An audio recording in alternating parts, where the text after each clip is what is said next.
Ask a Witch, a podcast fueled by the curiosity of listeners like you. Join our host as she discusses various aspects of witchcraft and spirituality with intellectual and authentic members of the metaphysical community. This podcast is made possible by Blessed Bee Tea and Apothecary, a one-stop witch shop nestled in downtown Traverse City, Michigan. And now your host, the bewitching Bellamy Black. Hello and welcome to Ask a Witch. I'm Bellamy Black. In this podcast, we answer a variety of questions sent in by listeners like you. Today with me, I have my friend Marco, who is a Paco or a Peruvian shaman. Marco, thank you so much for being here. I'm honored to be here. Thank you. So I brought you on because our listener question today deals with being a spiritual leader in your community, and I thought you'd be perfect for that. So I'm really excited to get into that letter. But first, can we talk about our tea that we're drinking today? Absolutely. So today we have Lion's Breath tea. This is really good for respiratory health. It's called Lion's Breath. It's good for deep breathing and relaxation.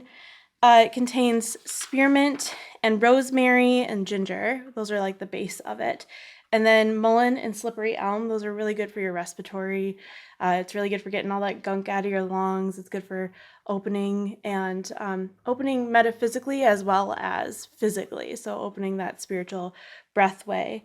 It also contains calendula and elderflowers, which both have like healing or like vitamin C properties to them. So they're good for boosting your immune system. And then it ends with like a little bit of licorice root at the back end of the flavor profile. And that it's licorice, not like anise. So it's not like black licorice. It's sweet. So it adds just like a hint of sweetness to the end of it. And that also helps with sore throats too. So it's really good for any kind of upper respiratory, chest congestion, sore throat, not feeling good, kind of good for just busting all of that out. I know this time of year, a lot of people are feeling things like that. So, and it's delicious. Yeah. So. I was going to say, and what you almost forgot to mention was I neither like rosemary nor licorice, and this is delicious. Oh, good. I'm so glad you enjoy it. Thank you, Marco. I would take a big swig, but it is piping hot right now. Yeah. I'm a glutton for punishment. I always boil all the way to the highest boiling point, and then I steep it forever too. I never take the tea bag out. That's not always recommended for certain tea blends, but like I said, I'm a glutton for punishment. So, well, thank you so much for being here. My lady, a message has arrived for you. Thank you for the letter. Dear Bellamy Black, I was really excited to hear about your new podcast, Ask a Witch. I love that you are offering your listeners an opportunity to ask questions. This whole metaphysical world is so full of unknowns and untapped knowledge. It's nice to know there's a platform available to those of us who are forever seeking knowledge. I do have a situation I'm dealing with that I thought you might be able to weigh in on. Lately, I have been wanting to become more of a spiritual leader in my community, but I've been struggling with what that exactly means. Do I have to go through an initiation? Are my leadership skills invalid if I don't initiate? What responsibilities will I be taking on if I do recognize myself as a leader?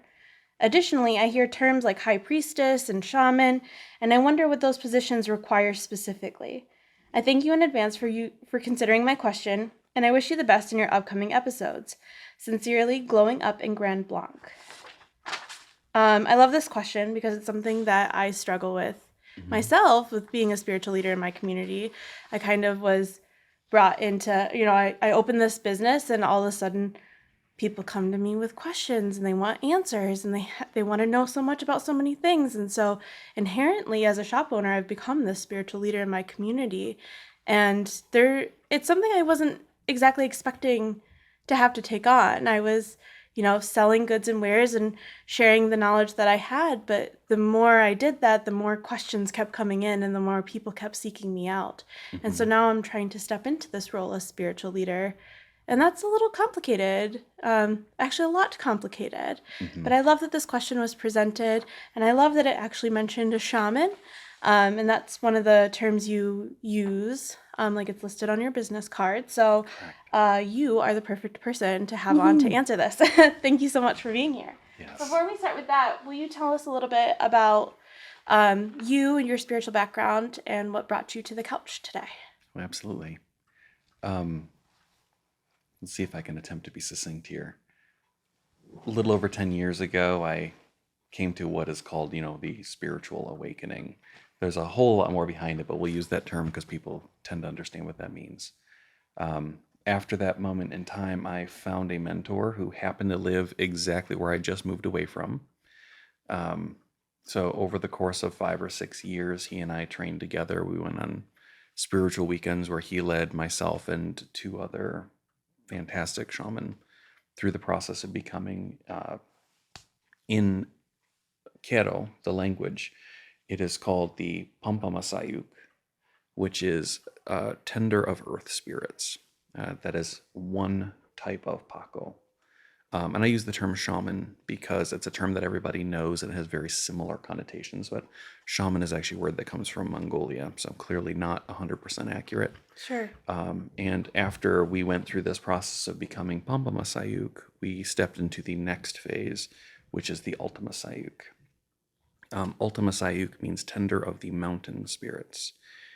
The mountains in that language are labeled as Apus, A-P-U, and a mountain is a tangible item on this planet that allows you to escalate to the stars. And the stars are access to the upper worlds. So they have very, very strong and powerful meaning. So being a tender of the mountain spirits is a very high calling. Yeah, absolutely. So Totally that makes kind of got sense. me here. I actually, kind of like you mentioned with your store, I was just trying to do my thing and trying to figure it out, and people came to me. And I just did my best by each person that came, and more people came. And 5 more years on, here we are, Here the we are. couch. Yeah, it's interesting when the universe kind of picks us to be that spiritual leader. It wasn't something that I was necessarily seeking out. Although even like in my youth, people would approach me and be like, when I grew up in church, I went to a Lutheran church, and they would say to me, "Oh, you're going to be the next pastor of this church," which is a lot of pressure to put on an 8-year-old kid. Yeah. Let me tell you. But it was kind of inspiring that people saw me as a leader, even as a child, or as a potential future leader. It was terrifying and actually pushed me away from my roles in the church a little bit because I was like, that's too much. No, thank you. But then, like I said, like in adulthood now, it's like I kind of just inherently took up this torch, and it's something that I didn't really realize that I was going to be doing. But I'm learning to embrace it. Yeah. And I actually think, there are 2 paths to get here. There is the you stumble upon it, and then there's the you search it out. For those of us who stumbled upon it, I think the biggest work that we have to do is, how do you learn to be comfortable enough in yourself to accept what is handed to you? Oh, I think that's such a big point. It's interesting that you say that because I was just recently approached by one of my peer mentors and talking about that and authority and authenticity. I said, what do I have to fall back on? I don't have certifications. I haven't gone to school to be a spiritual leader. I haven't gone through initiations or training such as that. But yet people already see me as a spiritual leader. And how can I stand up here and say that I am that when I don't have, certifications on my wall or letters behind my name? Because that's what society says I need to have, right? It says I need to have all of that information in order to be somebody of importance in my community. And she reminded me that my experience in life has been a huge teacher for me. The traumas that I've gone through, the abuses that I've gone through, seeing other people and feeling and being empathic for their processes and their path work, and learning, through osmosis, essentially, like learning through their experiences as well. I'm the kind of person who can see other people and learn from other situations and things like that, and can draw from all areas and all walks of life. And so I think just through the way that I go through life and the way that I see things has been a learning experience for me every step of the way. And so inherently, I have those experiences that I can share with other people and other perspectives that maybe not everybody picks up on. And I think that's something that's unique to certain types of personality types and certain types of people.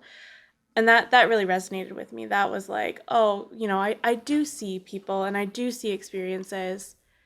I feel in a different way than other people do. And so I'm kind of like, I'm appreciating every experience that comes my way and trying to learn from every experience because I know that that's my education, that's my schooling, that's my classwork, school of hard knocks and like working on the ground floor and learning that way. What do you think about like traditional initiatory or like ceremonial practices that make spiritual leaders? So, like for instance, you did your Paco training and you met with a teacher, and there was various steps to this, right? So, um, do you feel like most people need to go through something like that? A long time ago, I was told a story by a friend of mine who's native, and she was talking about how people from her tribe were speaking publicly about their heritage and what had happened and where things were. And there were people in the crowd who instantly went to dissenting voices and, where's your evidence? Show me paperwork, show me lineage, all this other stuff. And all she had to say was, I know it's true because my father told me. And, went back and forth forever, and people just didn't see what was happening. This is really important because so much of our current society based around that piece of paper is really talking about the only way to make something valid is if it's written on paper by people who can track it. This came about as a means of getting rid of or stamping down all of the stuff that existed in this country before the Europeans found it. So I like to open this answer identifying that there is a piece of what we've been taught that is literally to tamp down experience and people's connection. I in no way would say an education or a training is negative. But I would also say that so much of the learning that I have done with my mentor, without my mentor, has come from spirit. I listen to my intuition. I listen to those around me, and I try my best. I'll put that caveat on there. I try my best to be open enough to hear where you are versus where I am. I'm sure we've all had a friend before who you're like, they would be such an amazing friend if only they could see me over their own. That's kind of where my answer goes. I think when you have your store here and you're standing there behind the counter, you didn't anticipate being a spiritual leader. But here's what happens. People walk into this store, and it's almost like the anxiety they have in society is downregulated. Yeah.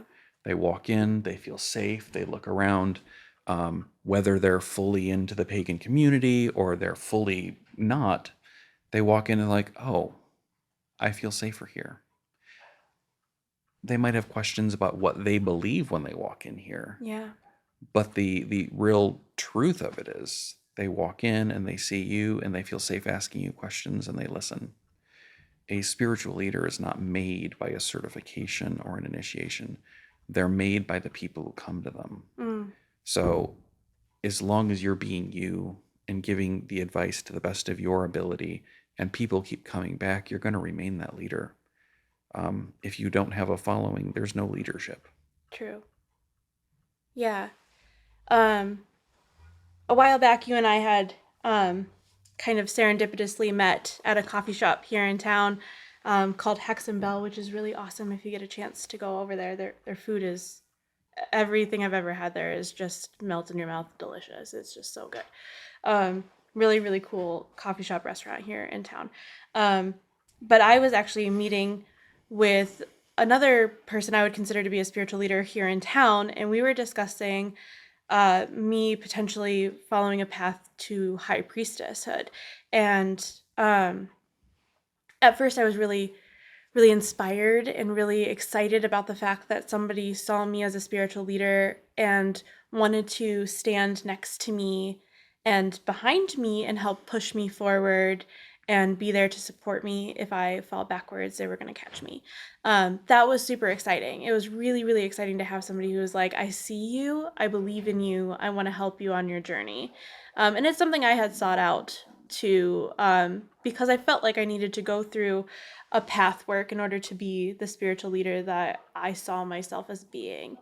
But the more that we discussed about things, the more I realized that I don't necessarily love the title of high priestess. The title work was something I was really struggling with. The fact that when I was mentioning this to other people, they were like, so what exactly do you have to do on your path to being a high priestess? And I was like, I don't really know. Like, I don't really know what exactly she wants me to do. And I was kind of just putting myself in the hands of spirit, right? I was just like, spirit will tell me when it happens, what I'm supposed to be doing. There was, talk about me leading ritual, which I've done, and actually we've done in conjunction together. But I just didn't, I don't know. It was like, I was excited about it and I was letting those emotions kind of overtake me. And then I was like, I don't really know if this is 100% the best path for me. So after I'd met with this person, I was kind of questioning and wondering what I needed to do on this path. And then I turn around and you and your lovely wife were sitting there. And I was like, oh, good. Here are some answers for me. So I was able to sit down and chat with you, which it's so beautiful that Spirit just sat you behind me and was like, this girl's got questions. Let's put a shaman right in her path so she can help figure it Actually, out. we sat down and we kept looking over our shoulder like, I think that's Allie. I want to see her. So then I sat down with you and it was perfect. So I started talking with you, and one of the things that you mentioned is that on our path, we are all, those of us who are more spiritually inclined, end up being torch holders on the path to spirituality. So those of us who have been seeking the knowledge, living the path work, just living in this world for whatever amount of time, are sitting on the path holding a torch, lighting the way for others. And I think the difference is that eventually what happens, and we've mentioned this already, is people start to commune around our individual torches when we are innately leaders. And so people have communed around your torch, and then you end up leading them, because they're asking you questions and they want to know answers, and you are the person that they're coming to for those questions. And so you step away from being on the side of the path, and then you lead them down the path and you carry that torch for them. And I was shocked and surprised and delighted to see people hovering around my torch and wanting me to answer those questions and wanting me to lead them in any way at all. Mm-hmm. And so I have a choice. Everybody has a choice, right? I could turn around and say, no, thank you. Or I don't know. And I do say I don't know quite often because I don't know everything. Mm-hmm. But I had this option to lead. And so I've taken it. And as I've led more and more people started to follow. And I think, in talking with other people about being a leader, I think that's one of the greatest qualities of a leader is that I didn't blow up my torch so that more people were going to come to me, right? Mm-hmm. I didn't say, hey, look at me over here, I'm the leader, follow me. I just sat there silently and people came to me, and people came to you too. I think, there are people in the world and in the community that are, hey, look at me kind of leaders. And it's easy to follow those leaders because they're charismatic and they draw attention.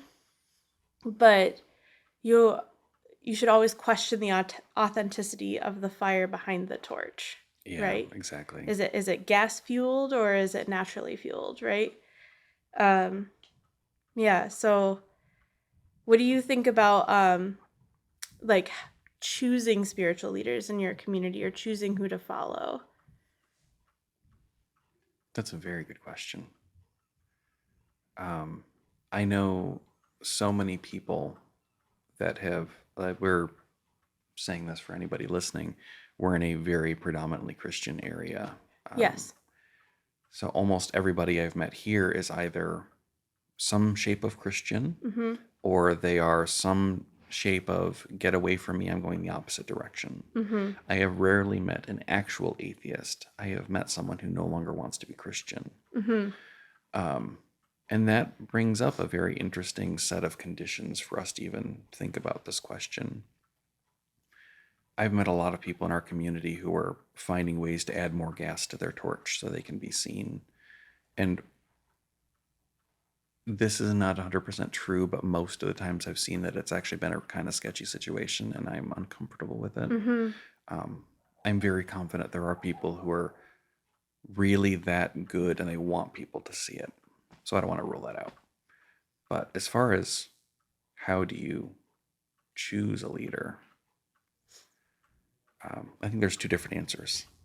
From the perspective of someone who has ended up in the role of a leader, I think that we have the responsibility of giving a person the option when we see it in them. You had said that this person is a high priestess, reach out to you. Mm-hmm. That's incredibly honoring. Absolutely. To have someone you respect say, hey, I think you got this in you. Yeah. So I think as someone who is standing in that space, there's a lot of weight to it. Yes. But if you are someone looking for a leader and you don't have one, I would just deeply say, listen to your gut, listen to your intuition, communicate, ask questions. This might be my own personal bias, but if anyone ever says this is the way you can't ask questions, to me, that's a no-go. Yeah. Because I need to make sure that things make sense to me to go forward and stay connected. And the thing a lot of people forget, and I think this is pretty true globally, that when you're connected to a leader, when you want to become something better, that connection is a relationship. Mm-hmm. It is not one way, it is two-way. And if it's not two-way, it's not a relationship. So for me, if I can't ask a question, they're not the leader for me. Yeah, I think that brings up a good point. So a lot of times, especially like when I was growing up, like the pastor in my church, like to me, he could do no wrong, right? He was a man of God and he told us all these really great lessons and he had all these really great things to say.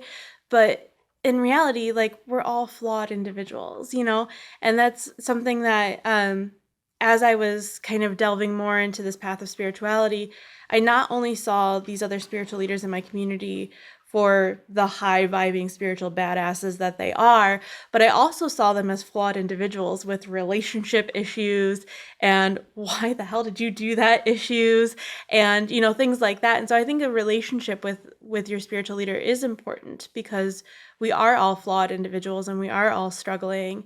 Before I even sat down on this couch, I confessed to you that I'm struggling, like even today, and it's something that we put these spiritual leaders on a pedestal and we expect them to show us everything, but a lot of times they are struggling themselves. So having patience and being there to help support your spiritual leader in the ways that they need it too, and having that back and forth relationship is important. I think that's an excellent point. And coming back to earlier, you said, I don't know. And you said that as if that's a negative. And in my opinion, being able to be honest and clear about the fact that I don't know everything, I'm human like you, I'm happy to help you find this answer. Yeah. I think that invites a connection in that relationship that actually perpetuates people's faith in you. Faith in you. Well, I think it lends to authenticity that way too, because I could lie. Mm-hmm. I could lie and make it up. A lot of times I like to say, well, my intuition is telling me it means X, Y, Z, but let's look it up and see what it means, and then we can learn this together. But yeah, I honestly, I love that I don't know everything, because I say this sometimes, but like I never want to be the smartest person in the room. I always want to have somebody else there to teach me something, which brings me back to my my point of like not wanting the title of high priestess, because I see a high priestess in everybody. My kid is a high priestess. You're a high priestess. My lovely sound guy over here is a high priestess. We're all spiritual leaders in our community in one way or another. And so I think that, if I was going to take on this title of high priestess, it would have people perceiving me as a level above them. And I don't want to do that. I'm on the same level as everybody else because we are all working together. Also, there's a lot of responsibility with claiming the title of high priestess or spiritual leader.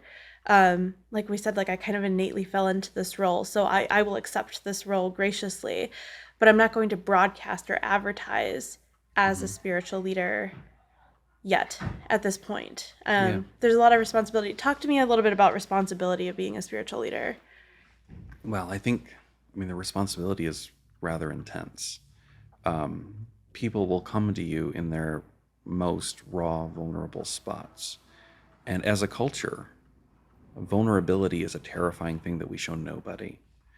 So when someone comes to you with their heart completely open, every single word you say is bouncing against every shadow they have so that they can find a way to be hurt. And not that they would intend that, but that's all they have left. Right. So the responsibility there is incredibly intense. And we can't know the shadows everyone's bringing to us. So every step of the way, I try my best to have my heart open as well. And I want people to see that I am modeling the behavior that I hope that we can all do. And I say that very specifically because it's not innate for me either. Right. I try my best to be who I think we all need. And when someone comes to me with their heart open, I listen and I try and understand their perspective. And it goes back to that. I wish they could see me over their own stuff. I try my best to keep my heart open to hear what they need heard. Yes. I don't know if I can identify a responsibility greater than that.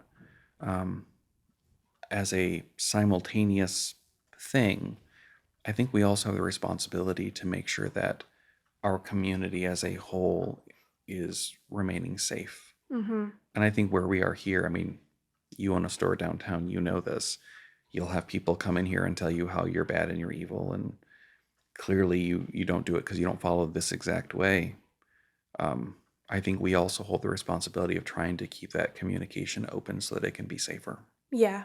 Yeah. So I think, something that you're alluding to is just patience, like having patience and hanging up your ego and being able to hear the messages that Spirit's sending through us to tell people. I know you've given me, and perhaps you can give us an example here of how something you said changed somebody's life and it wasn't something you were expecting, right? Like sometimes we say things to people and they turn around and they say, hey, I changed my whole life based off of that one thing that you said to me.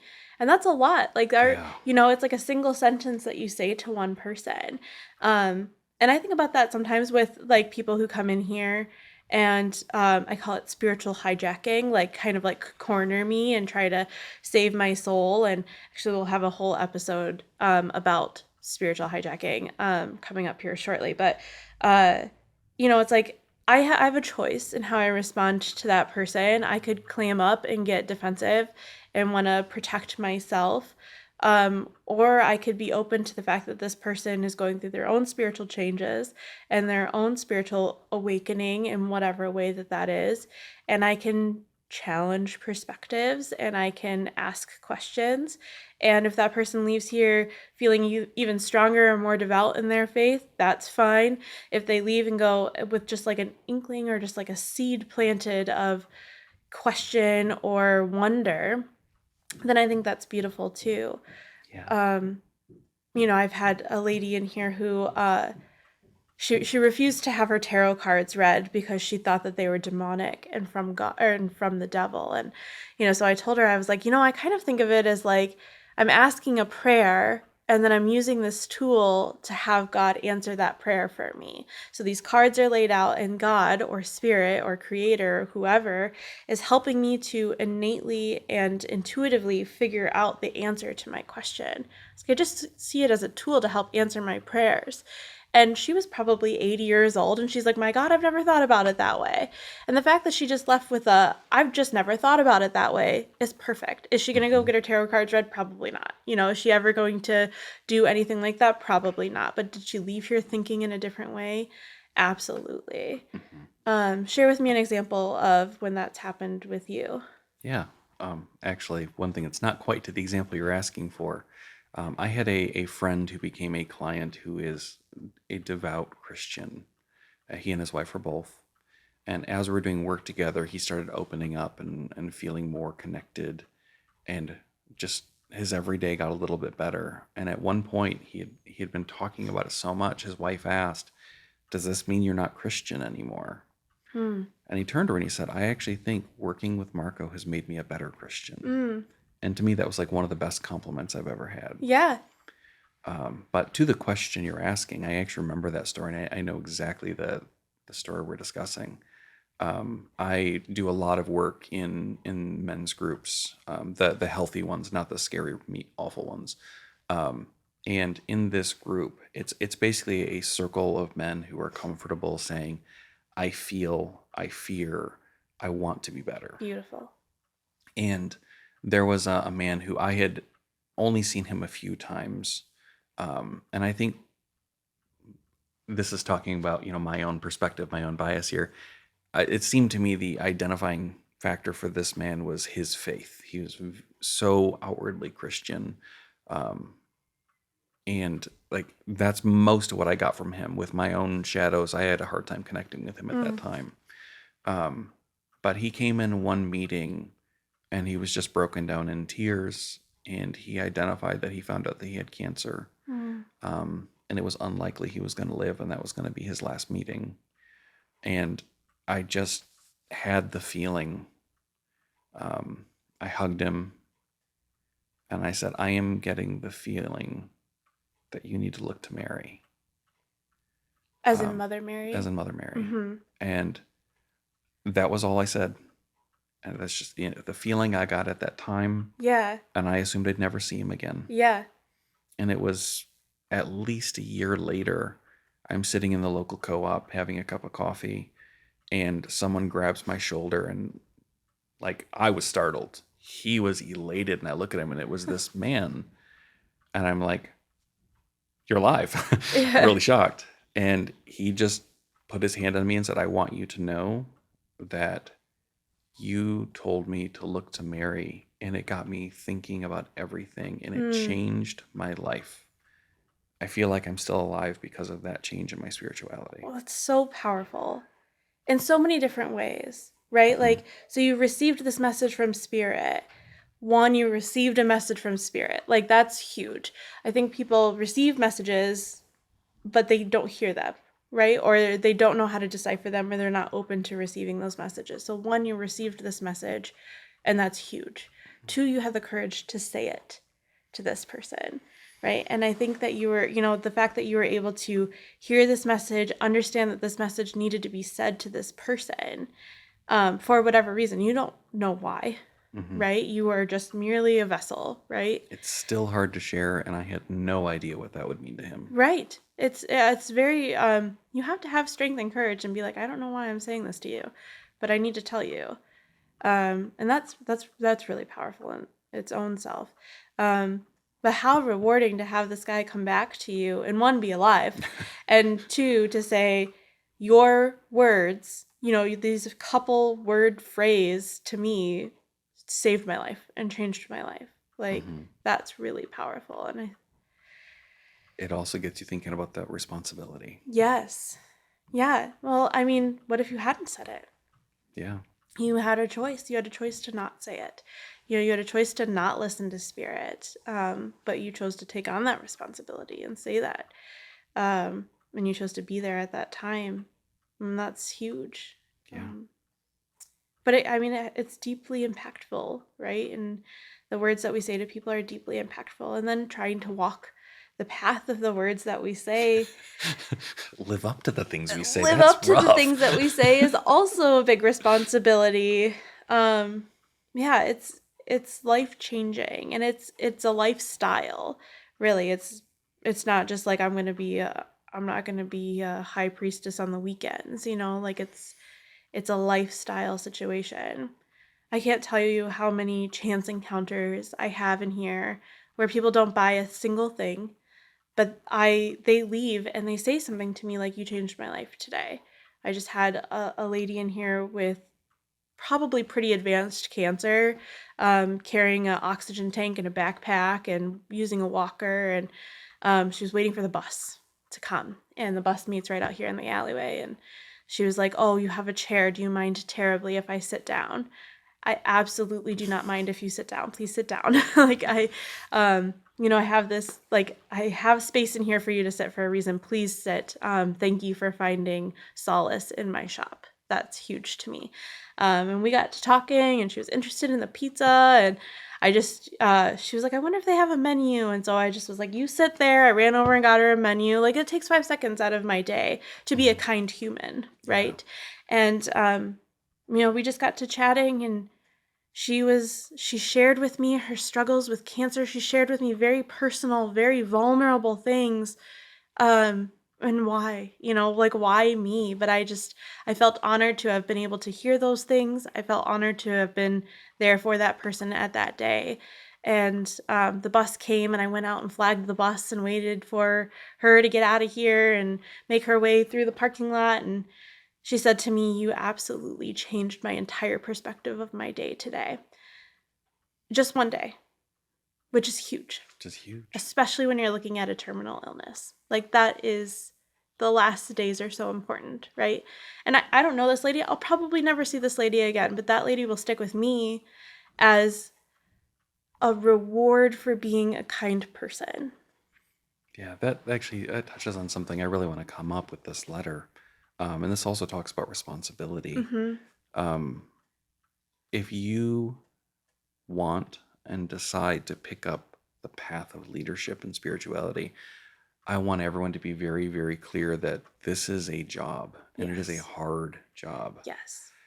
In the situation that you're describing here, if she started opening up to you about her illness and you clearly recoiled, something in you was triggered by that, your own fear, that would have changed that outcome drastically. Absolutely. She would not have felt safe continuing, and she might have up and left. Yeah. So that was a perfect place to put that. So I think there's a good point in that. There isn't like a guidebook on how to be a good spiritual leader. I think that, and maybe there are, I guess there are guidebooks out there, but ultimately I think your ultimate teacher is your own intuition and how you react to situations. So it's like hard to say, like, okay, you want to be a spiritual leader in your community. Do you feel like you are innately that person? Do you feel like you can create space and be available to people when they need a leader? Do you feel like you can take on that responsibility? Do you feel like you can hear hard things about abuse or sexual abuse or physical abuse?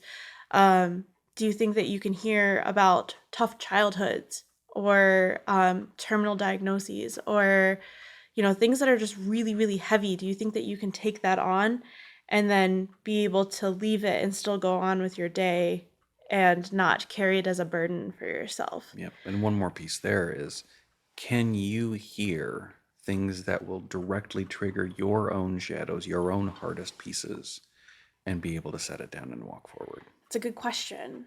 That's really hard. Yeah. That's really hard. It's still a question every time it comes up for me. Yep. Can I do this? Yeah. Yeah. I think that spirit brings people to us that do have similar issues as we do. Just recently, my daughter is going through some issues with her biological dad that are very similar to the same issues that I went through with my biological dad. And so while I see that, I've struggled for 30 plus years with my relationship with my father, I now can look at my daughter and say, this is what I learned in the last 3 to 5 years, it's been recent, understandings and revelations about my relationship with my father because I've been working through my shadows. And now I can say, this is the conclusion that I came to, and this is what I've learned. And now I can share that with my 8-year-old daughter who's going through the same situation as we speak. So she's learning. It's not going to take her 30 years to understand that situation. She's learning it right now. Mm-hmm. And I'm able to share my shadow work with my daughter so that she can learn that in the future and not have to wait so long to learn all of that. And that's where I think like experience is a great teacher for people, and it can be one of your biggest mentors in your life is your own personal experience and your own shadow work and your own walk through life. Yeah. And I want to talk to that a little bit too. Yeah. I just want to call out and illustrate for everybody. You are taking your own shadows that you experienced in childhood, and over 30 years of experience, you're now starting to come to answers that are making you feel a little bit better. Yeah. And you're witnessing your child go through this. And in situations like this, it's so much out of your control. Yes. You really can only witness your child experiencing what you know. Yes. So I want to call that unfortunately, piece out. it's out of my control as Yeah. a type A personality and a mama bear. It is out of my control, and I realize that. And I realize that the best thing that I can do to control the situation is share my knowledge with my child. Yes. So you're looking at this huge thing that must just pull out your shadows and stomp on them. It does. Heavily. Yes. And you are finding space in yourself to say, hey, there's so much out there that I can't control, but here are the pieces that I've recently learned that helped me to understand this. Yeah. I want to reiterate that because it's hard to, when we're speaking so quickly and over so many topics, really take a moment to acknowledge the weight there. Thank you. And that weight is part of what makes you a spiritual leader, being able to hold that and step through. Yeah. And that also talks to, you can't be a high priestess on the weekends. I got back from the weekend of my West work, and we learned about the Misa, which I don't know if you can see on camera, but my Misa's here. And not only can you do divination with it, but you can also reshape the world. And as a learning experience for this, they're like, okay, here's how you do it. Go ahead. Yeah. Well, yeah. so we did that. Let's talk to your Misa for a minute and talk about this. So explain to the people on the podcast who are listening, as well as our people on YouTube, what exactly a Misa is. Okay. Misa comes from the Quechua word miscape. It's often translated as the Spanish word mesa, or table. And it is basically a cloth, a sack that we open up, and it becomes the open plane of the universe. What we have contained inside of this cloth are a bunch of knickknacks and artifacts that really speak personally to the practitioner that has built it. But then there are also a certain number of specific stones that we call kuya, that is translated as awakened stone. And those stones are deeply connected to the practitioner. I can sense with the stones. They tell me things. They also have their own capacity and consciousness to think. It's something I built over the course of my learning, and it is still one of the things that amazes me most in the world. It is my medicine bundle. I bring it with me for all of my practices and all of my ceremonies. And honestly, just having it in the room with me makes me feel better. Good.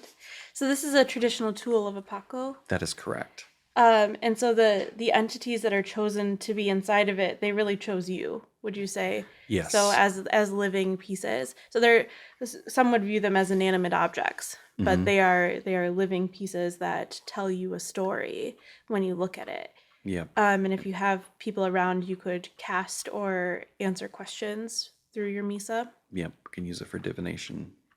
So you were saying that you were handed this Misa and told how to use it, and then also it can change the world by how you use it. Yes. Wow. Talk about responsibility. Yes. With this, I had been doing a reading for myself at the time. And they're like, oh, if you want to reshape the world, just do this. Just do this. And I'm like, you know what? I feel like at this time, my son was still little. And I was like, I feel like he and I conflict a lot. Sure. Which I know is all about my own shadows. He and I conflict a lot, and I'd really like to improve that. So I took that stone representing my kid, and I moved it way over to love and healing. And that was the last night of that weekend. We packed up, we went home, and shortly after I got home, my son and we got into a conflict. And I was like, I cannot believe what this kid is doing. Sure. And my wife was just like, okay, this is stupid. We're done. And she totally called me on my stuff. And that's hard, first of all. I Yeah. appreciate that she had the strength to do that. Good partnership. It was so hard for me because she totally called out that I was being everything that I didn't want to be. Ouch. And really put forward that choice. Like, you can either be this immature person that you were trying to get away from, or you can be the shaman all the time. That was not her words. That was my interpretation. Yeah. And it took me 3 days of sulking to really figure out, is it worth that much to me to grow? And it really hit me, the amount of weight that was. And I mean, clearly I chose that I would be the shaman all the time. Yeah.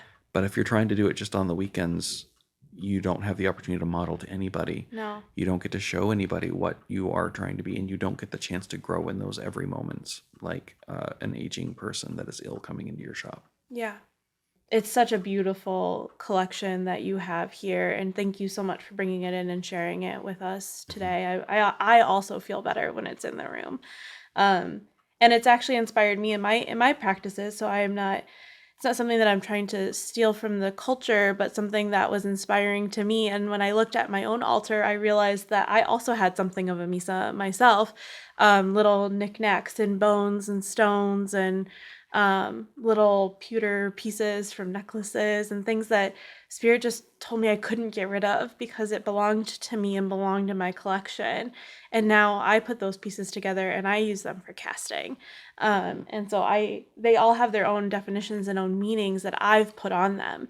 So, I mean, how else, like, what a beautiful intuitive tool to use, because I've decided the meanings for each of those pieces. There is no guidebook that goes with it.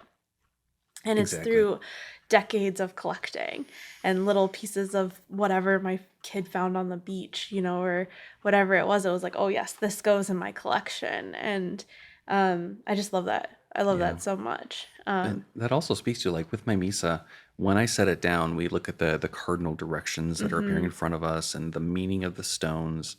I could tell you the directions and I could tell you the meaning of every stone, and you would never be able to do a reading with it. True. There's a way that it speaks to the practitioner. Yeah. And it's something that you could only build yourself. Yeah, I think so. That's such a great technique, and I really, really enjoy it. And I've utilized it in my own way, and I appreciate that a lot, because really what you did is just gave more life to my my own collection, because it was sitting there waiting for me to pay attention to it. And then I go, oh, this is what this is for.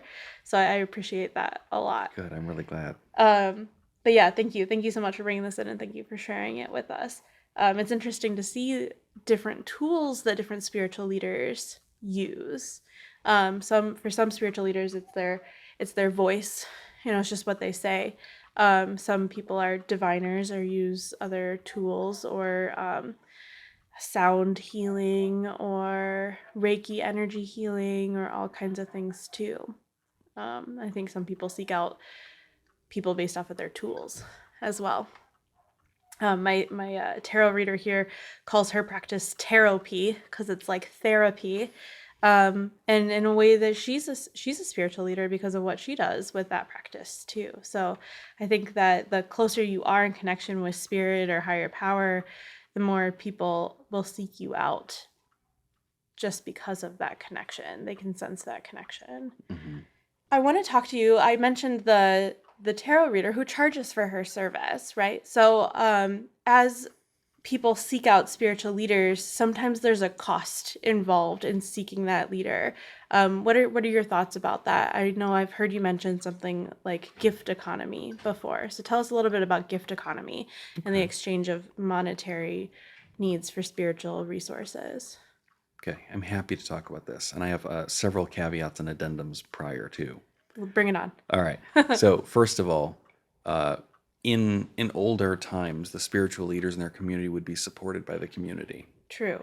That is no longer true. Also true. So people got to eat.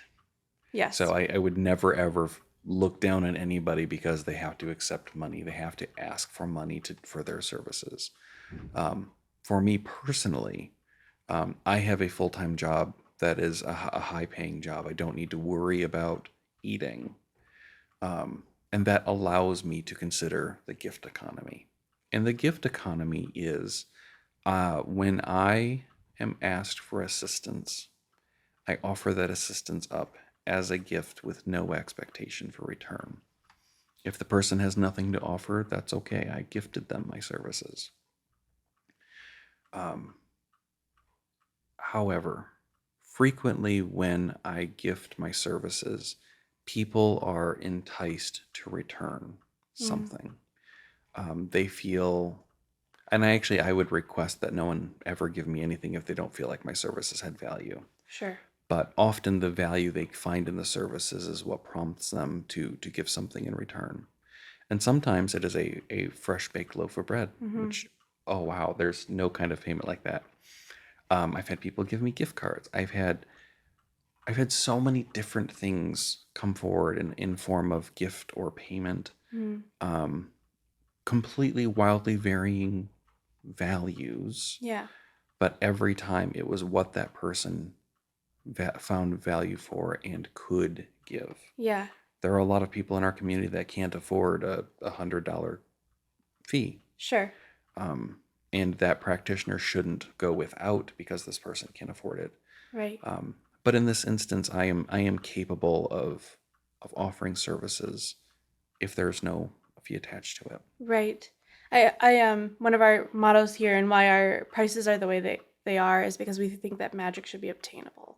So we think that magic belongs to the people. We do still have prices on our items here because, I like to consider it as like a tithing to the Church of Blessed BT and Apothecary. This is a sacred place and I treat it like so.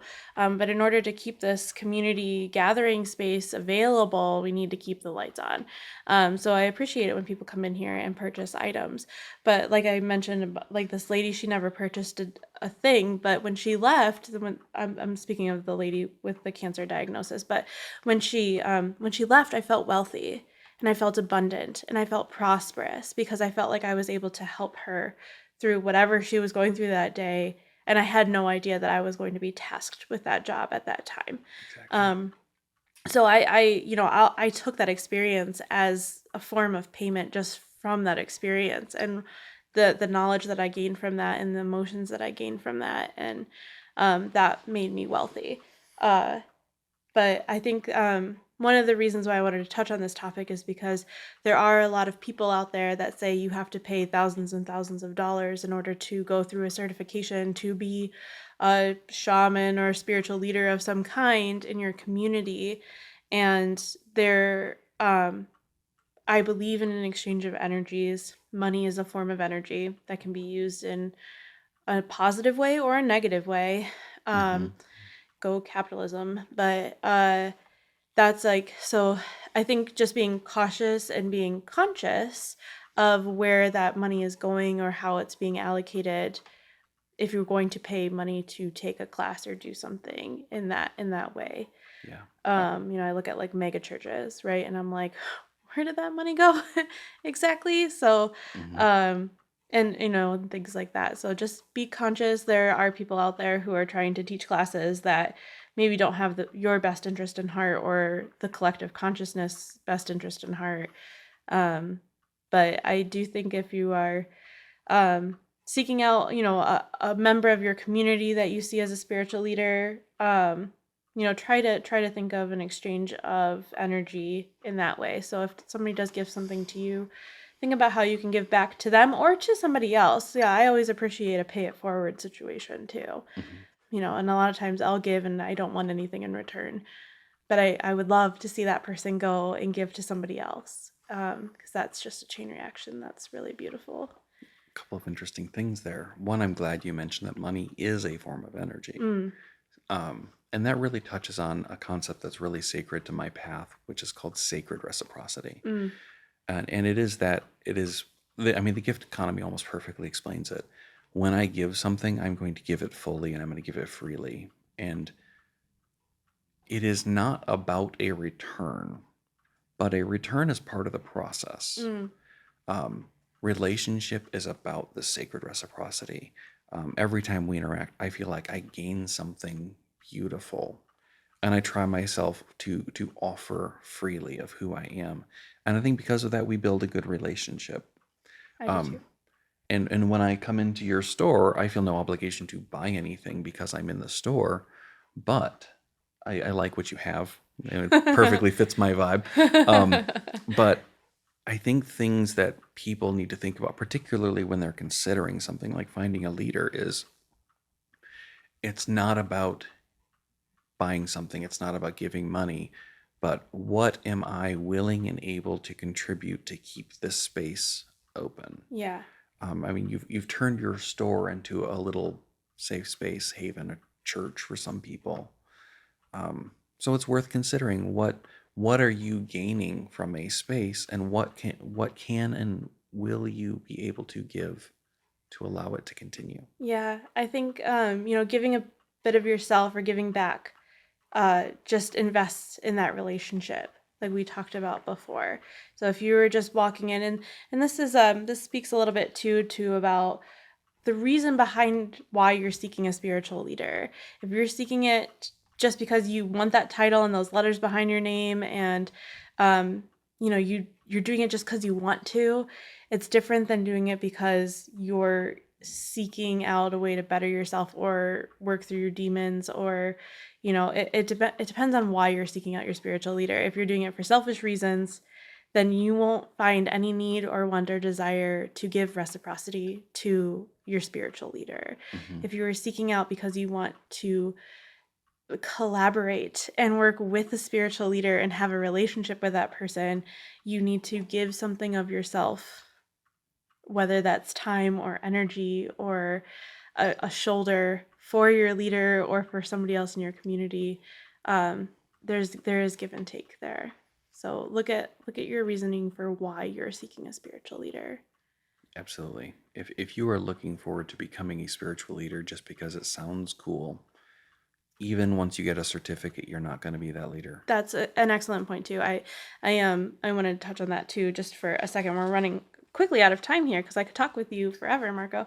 But even in Traverse City, we have a lot of people who claim title of shaman or high priestess or spiritual leaders in our community, and they've gone through a workshop and received a certification, and that doesn't necessarily make them an authentic member of the high vibing spiritual community.